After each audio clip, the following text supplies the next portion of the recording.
just some brief instructions as usual.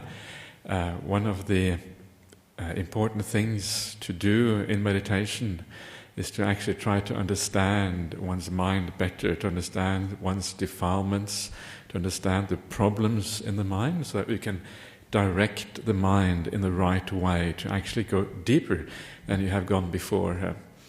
So, as always, you start off the meditation by finding a certain sense of calm and peace. And once the mind is relatively calm and peaceful, you gain much more clarity about what is going on inside of you.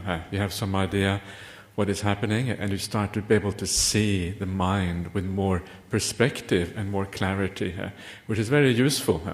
And it's important to use that clarity and that perspective to understand, especially the defilements of the mind, that you can take the meditation to even deeper stages in the future. So this is an important aspect of the path of meditation. This is something that's called vipassana practice, but really I would say that there is no such thing. You can't really divide vipassana and samatha, insight and calm. They're just two aspects of the same process. So what are we looking for? And what we're looking for, the most important of all the defilements, the biggest problem in meditation practice, is always ill will or upset or anger. This is the one that is going to block you more than anything else. So it's good to put a bit of focus on that.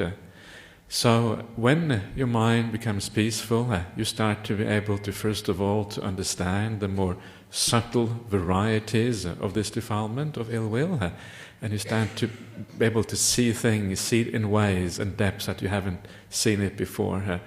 So this is the first thing, actually being aware of it in its more subtle guises, if you like. And that, of course, is the first step in overcoming something, is to be able to even know it's there. Right? If you don't know it's there, you're not going to be able to overcome it. That's the first part. The second part, the second aspect of this kind of insight or understanding of the mind is to be able to understand why these things arise. What are the causes that lie behind? Why does ill will arise in the mind in the first place? And it's fairly simple, and it's laid out by the Buddha. The Buddha gives very clear explanations why these things arise. And you can say that, very generally speaking, is always focusing on the fault of something, focusing on a problem, focusing on something which is not pleasant, which is not nice. That is what gives rise, something which you feel a sense of repulsion towards. That is what tends to give rise to ill will. That is a general aspect, but it's also very important to look at these things in more specifically. Generally speaking, that's great, but specifically, what are the problems that you have in your life? What are the things for you that give rise to these things?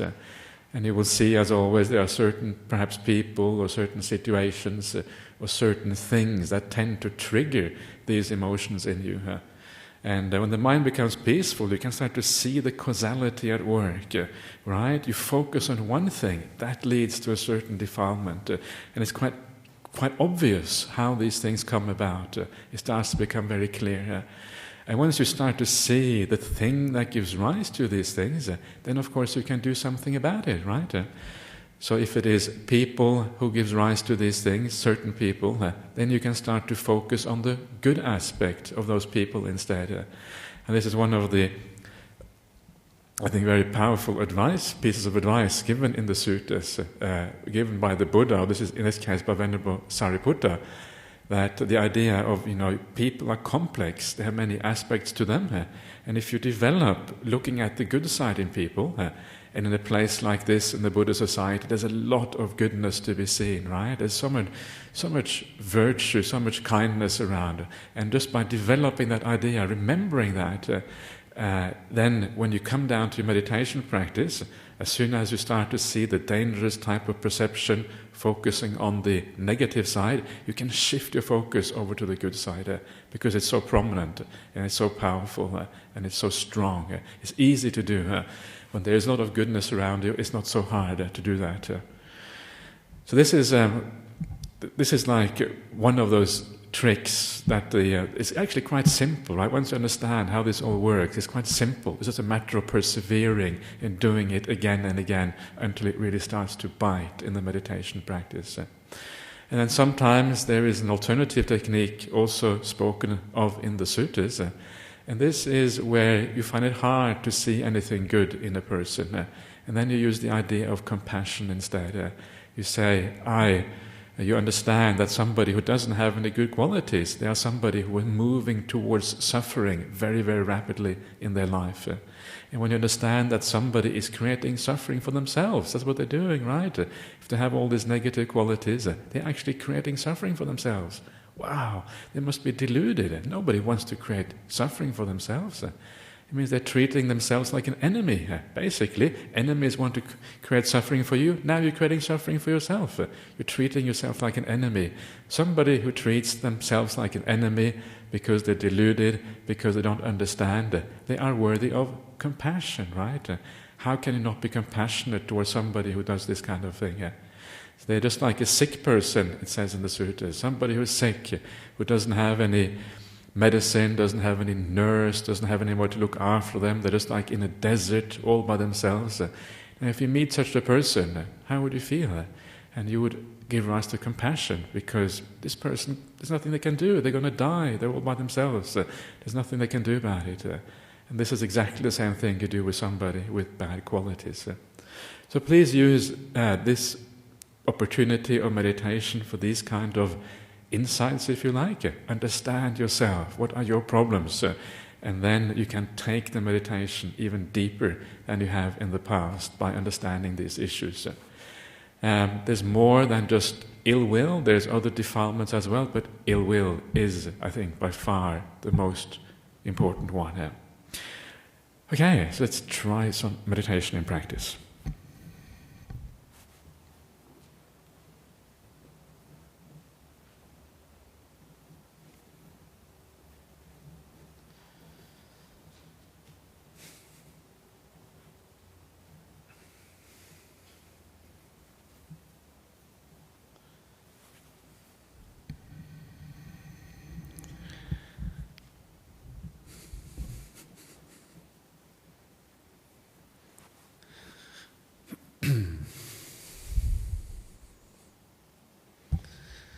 Okay, so as always, I always recommend people to start focusing on your body, to make sure, first of all, that you are comfortable, that you have no pains and aches, that there are no kind of obvious problems with the way you sit or whatever.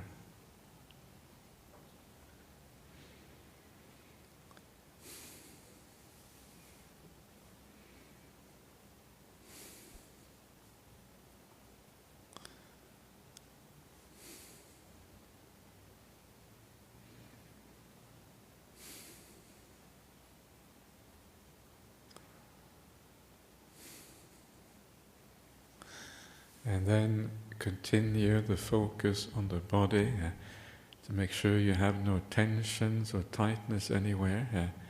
And by moving in this direction, by feeling the body, making sure you get rid of all the tensions and all the tightness, you're actually working on the mind. It's the mind that you are relaxing in this way, because it is the mind that controls the body.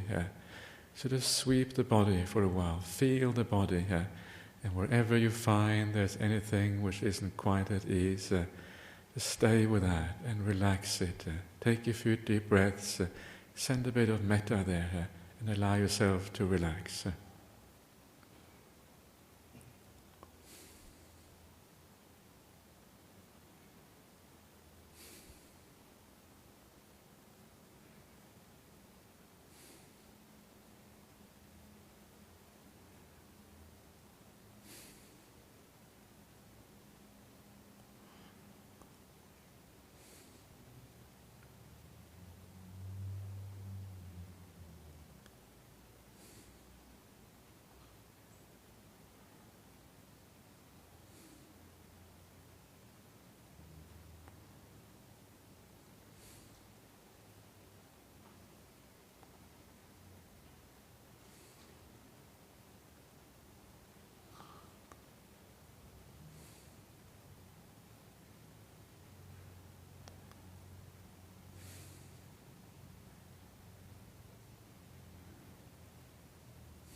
and just stay with the body. See if you can take the level of relaxation deeper than what you have before. And as you take that level deeper, you find the mind becomes more at ease and more relaxed. And gradually it's as if the meditation takes place all by itself. So keep on focusing the body on the body. And as you do that, send a bit of metta to yourself and allow your body to relax. Thank your body, thank you for all your services, all you have done for me over all these years. Now it is my turn to look after you. May you relax, may you be at ease.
And the idea here is just to become so relaxed in the physical body. It is almost as if the body becomes like a light tuft of cotton, something which doesn't matter anymore, something which fades into the background, something which feels really just so nice and so at ease. And if you can get there, then it is almost as if the meditation and the mindfulness happen all by themselves.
as your body fades completely into the background, it's as if mindfulness takes over all by itself, because the present moment becomes quite pleasant.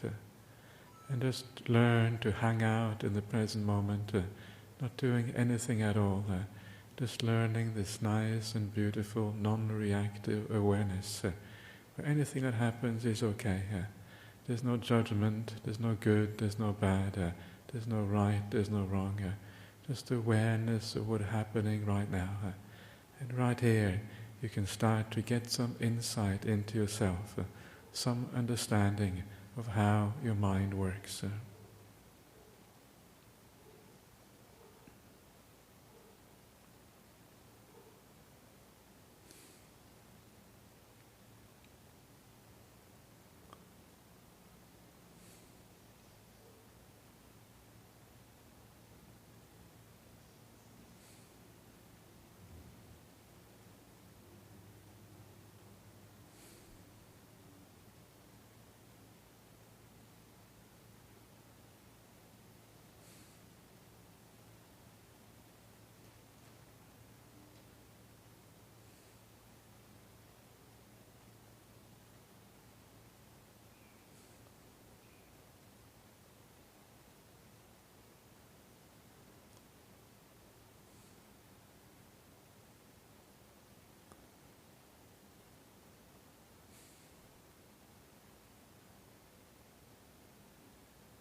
as you do this kind of practice, don't try to analyze too much or try too hard to see what is there.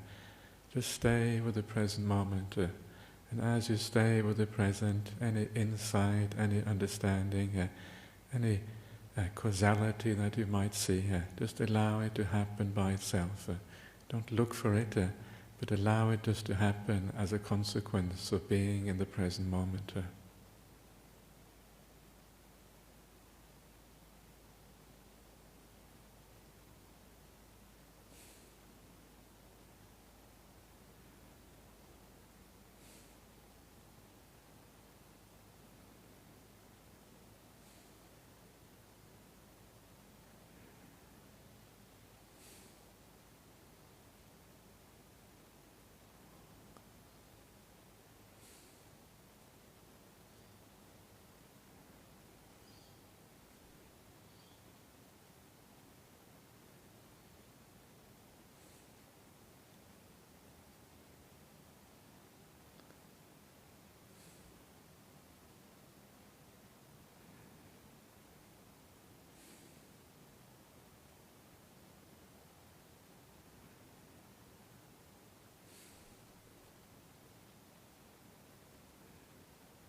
We are now coming to the very end of the meditation. So now please feel how you feel. Has your mind state improved? Have the good qualities gone up and the bad ones declined? And if so, ask yourself why this has happened. What have you developed? What perceptions have you developed? What things have you let go of? What is the process that has got you to where you are now?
Okay. Are there any questions or comments that anybody has? No? Okay. Nothing. Everybody happy here? Yes, internet? Yep, sure. Yep. So, okay, so we have one question from overseas, from the Maldives. Wow, okay. Upol from the Maldives. Okay, so I love walking meditation. Where do we need to focus the mind during walking meditation? I have a small space of about 8 feet. Is that enough? Okay, so where do we focus on walking meditation, and how large should the space be? 8 feet is probably a little bit on the small side. Probably good to have a little bit more than that. Because you barely get started before you have to turn around. So usually they often recommended that maybe you have something like maybe up to 30 paces perhaps is quite a good length for walking meditation. So about 30 paces. If it can't be that long, you can go shorter. But then it's also recommended probably to walk more slowly if you have a very small space. So what do you focus on during walking meditation? And the answer is that you can focus on virtually anything. There's no kind of right or wrong. It's just like sitting meditation. One very standard thing to focus on if you like to do walking meditation is the sensation of your feet as you walk. So you just feel the whole sequence of sensation in your feet as you do your walking meditation. And this can give rise to good samadhi, to good stillness in the mind if you do that. If you're able to do that properly, and you prefer that to watching the breath or just being silent in sitting meditation, great. You can do that. That's a good thing to do. So this is if you want to do more like the stillness side of things. But walking meditation is also good for doing metta, for example. If you want to do a bit of metta practice, it doesn't go as deep, perhaps, or as deep as it can go during sitting meditation, but it's good to learn to perceive things, to perceive people and the world in such a way that metta can arise. So you can just walk back and forth and you can do a bit of metta meditation.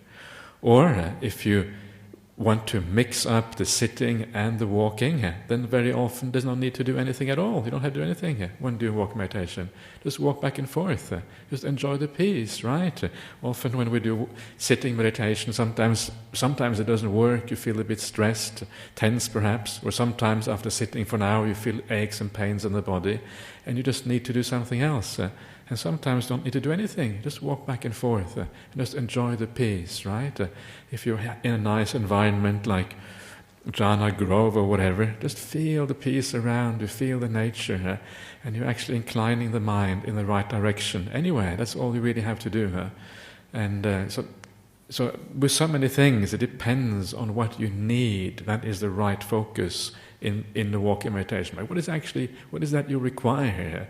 Do you require just to walk back and forth a bit to relax your sore joints, or do you really want to get into your meditation? What is it you want to do?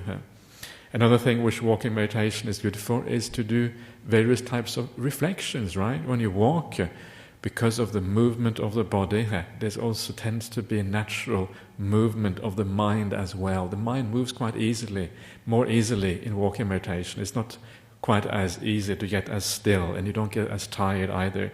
So you can do things like death contemplation while you do walking meditation. This can be very powerful and very useful. If you do it in the right way, it can give rise to incredible peace. If it makes you feel uneasy, please don't do it. But if you do it in the right way, it can be very powerful. Or you can do some of the other reflection that the Buddha recommended. All the things beloved and pleasing will become separated from me, right? It's one of those great reflections. Everything must pass away. All people, all friends, all family must eventually die. My own body will eventually pass away and disappear. Everything that I own will disappear. Another powerful reflection.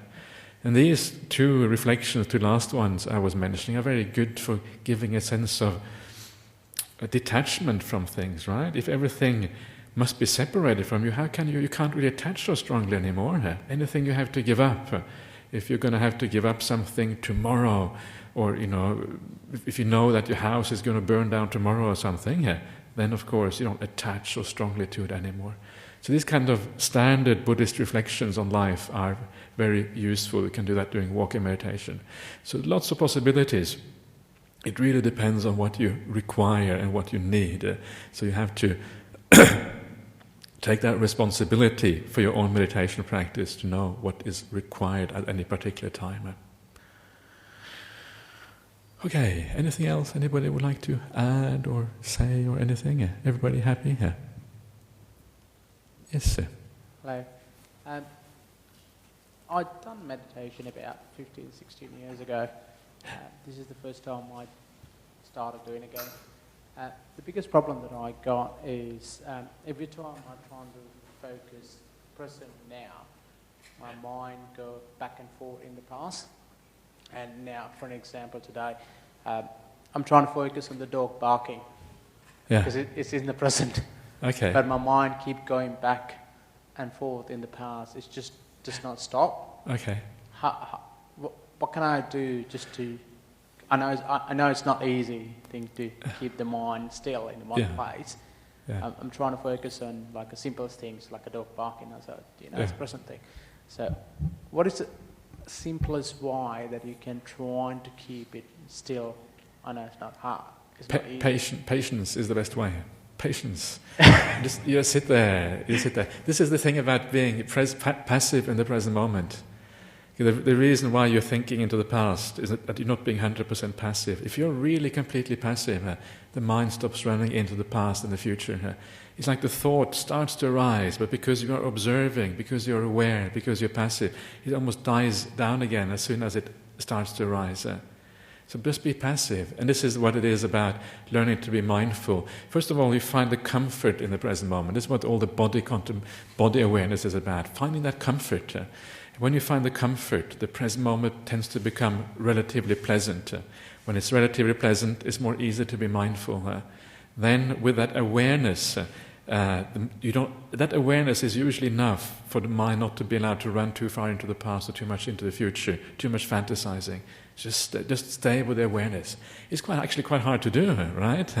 Just to be aware is quite difficult to do. Just being there, and that's why you just do it a few times, and after a while you learn more how to do that. But in the end, the final way the real way for actually attaining that present moment awareness, where you don't go into the past, you don't go into the future, is to give rise to joy in the meditation practice. Joy, all of these things are making the present pleasant, relaxing the body, feeling at ease, feeling good, when you get joy in the mind, it's even more powerful, pleasant feeling, and it's much, much easier to stay present once you have that, because the present is happy. You don't want to go into the past. Past is more suffering, present is more happy, right? So this is kind of the real goal of all serious meditation practice, is to find joy in the present moment. Then you're really on the right track. And this is going to work sometimes often it's not going to work. Sometimes you have to go on a meditation retreat to be able to access these kind of things. But when that works, that's really very, very powerful. Thank you. Okay, so let's pay respect to the Buddha Dhamma Sangha.